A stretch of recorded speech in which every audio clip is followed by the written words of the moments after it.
You think you know what we're going to talk about. And welcome back to Three Fates Decide. It just sounds more dramatic that way. Alright, so this week we are going to be talking about... But just when you least expect it, we changed the game. One Will Smith slapped Chris Rock. I mean, we always celebrated Easter. Harry Potter the Half-Blood Prince. So we're going to do another free talk, freestyle thing, no planned discussion. At the end of the day, only one thing matters. We decide. We're going to hit the main highlights. That is the thing, like what we were saying back in that episode. Quick recap. Three Fates Decide podcast.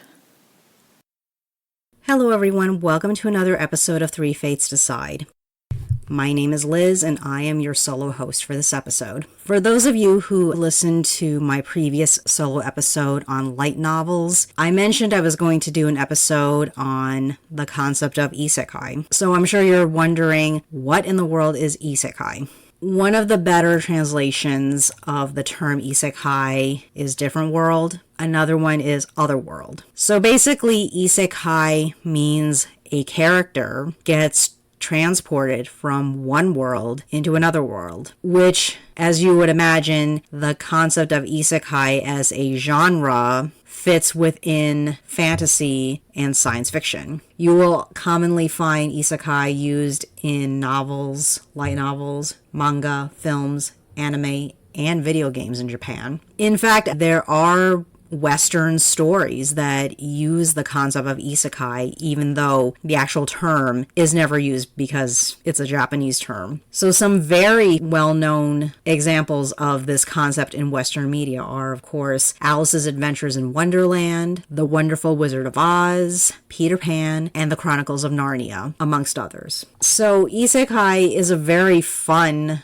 genre to a lot of readers and viewers and players of different video games that use this concept. I certainly enjoy this concept. In fact, I became very interested in this concept more and more once I discovered light novels existed, and quite a few light novels that I read use this concept as a driving part of the story. Granted, there are certain tropes involved with isekai that gets used a lot. You have to start from somewhere, and what makes the many stories interesting are their interpretations of this basic formula. So I'm just going to briefly explain a handful of really common concepts within isekai in terms of what is the initiating event or what is the version of the isekai concept that's being used. So one common trope is you are a business owner and somehow your business ends up transported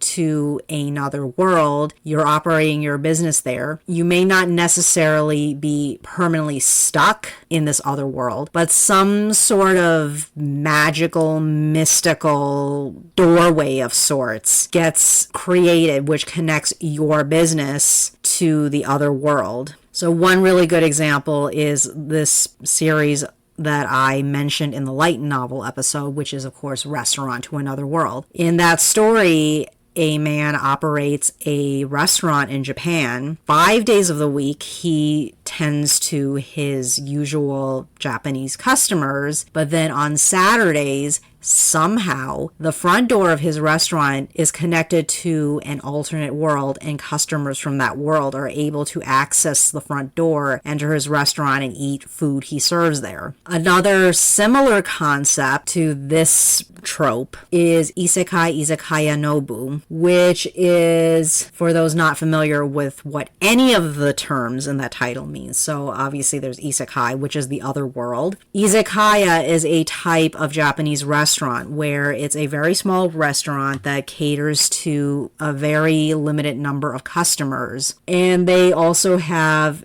a certain limited menu because, again, it is a very small place. These are very common restaurants in Japan due to limited space for commercial businesses as well as for residential properties. And Nobu happens to be the name for this particular izakaya. Another version of the isekai concept is where a person gets summoned through magical, mystical means to this other world. And when they show up, they end up with some unusual powers and they become a hero who has to help save this world that they ended up in from some sort of powerful enemy. This particular version of the isekai genre is extremely common within fantasy, in anime, manga, what have you. So for those of you who are in my age range, you may remember this series, but one really good example of this is the Vision of Escaflowne. So in the Vision of Escaflowne, you have this high school girl named Hitomi who accidentally gets sent to this other world.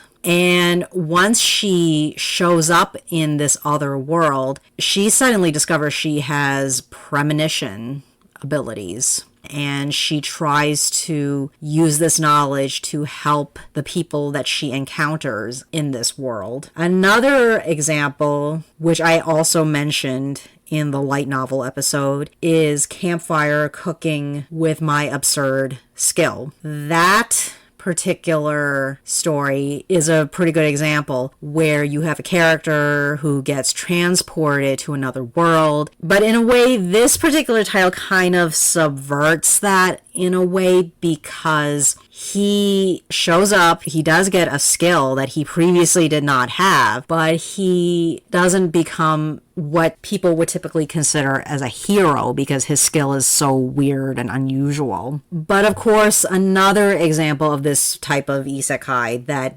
does fit the typical image of how this would work is Rising of the Shield Hero. Rising of the Shield Hero, as the title suggests, is that one of the characters that gets teleported to this fantasy alternate world is a character who has a mystical weapon that happens to be a shield, and through this shield, he can use all sorts of spells that makes his shield have different properties. Another concept of isekai that is not as common as that second example, but does occasionally happen, is where a character from the alternate world ends up in our world. So one example of that would be Tenchi Muyo, where you have these aliens who end up in our world and they end up getting themselves involved with an ordinary guy named Tenchi. And depending on which version of the Tenchi Muyo series you happen to see,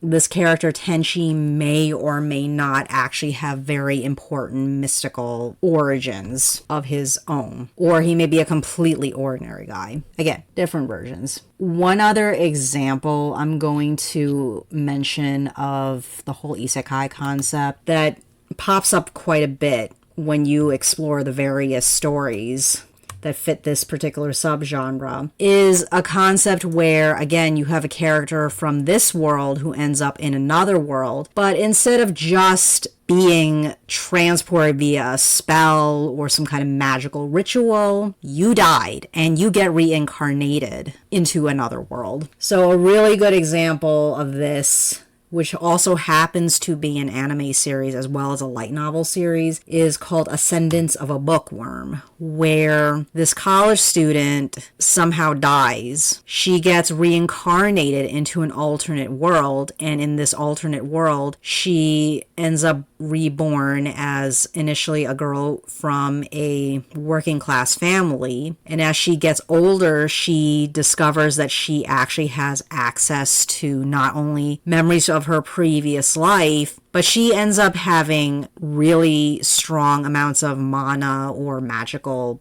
abilities, lots of potential to become even more powerful as she gets older. And then she ends up having adventures where she's dealing with the consequences of this magical ability, and she uses her memories of her previous life to try to advance the civilization she winds up reincarnated in. So all of these are different examples of this isekai genre. And as I mentioned towards the beginning of the episode, there are actually examples of stories in Western media that actually uses the isekai concept, even though they don't actually use the term isekai. I personally feel like the term isekai should become adapted just in the same way that the term of umami has become a common term. 30 odd years ago, no one would know what in the world this word umami means. But now, whenever you talk about food, you mention the word umami, immediately people will understand what you are talking about, because now it's an understood, fairly common term in that context. So I'm hoping